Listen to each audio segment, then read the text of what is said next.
And also, for those of you who went yesterday, make sure that for our picture you're in for the luncheon, you're in your full costume and not just part of it. You don't need to get your full costume now. Okay, Jake, go. Great. I appreciate our president having made me an honorary I'm visit. sorry, you need to tell us who you are. Oh, sorry.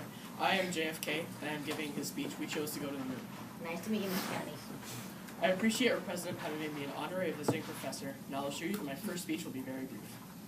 Despite the striking fact that most of the scientists that the world has ever known are still alive and working today, despite the fact that this nation's own scientific manpower is doubling every 12 years at a rate of growth that is 3 times more than our population as a whole, despite that, the vast stretches of the unknown and the unanswered still far outstrip our collective comprehension.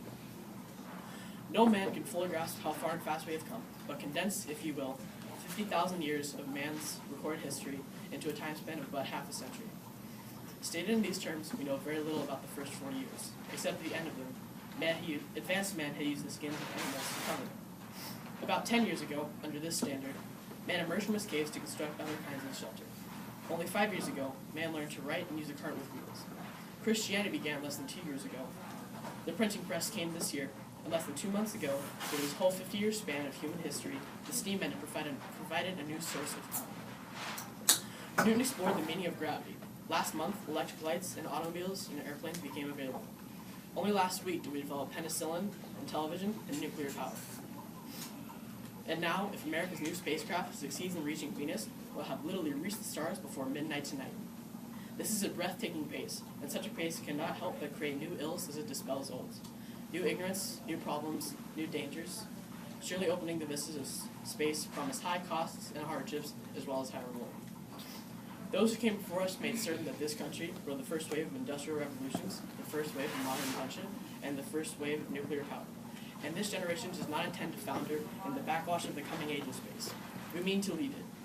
We mean to be a part of it. We mean to lead it. For the eyes of the world now look to space, to the moon and the planets beyond. And we have vowed that we shall not see it governed by a hostile flag of conquest, but by a banner of freedom and peace. We have vowed that we shall not see space filled with weapons of mass destruction, but with instruments of knowledge and understanding. But why, some say, the moon? Why choose this as our goal? And they may as well ask, why climb the highest mountain? Why, 35 years ago, fly the Atlantic? Why does Rice play Texas? We chose to go to the moon. We chose to go to the moon in this decade and to do the other things, not because they're easy, but because they are hard.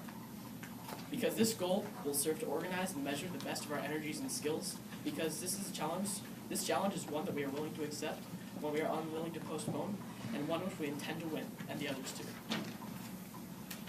To be sure, we are behind, and we will be for some time in manned flight. But we do not intend to stay behind, and in this decade, we will make up and move ahead. However, I think we're going to do it. And I think that we must pay what needs to be paid. I don't think we ought to waste any money, but I think we ought to do the job. And this will be done in the decade of the 60s. It may be done while some of you are still here at this college or university. It will be done during the term of office of some of you who sit here on this platform, but it will be done. It will be done in the decade of the 60s. Thank you.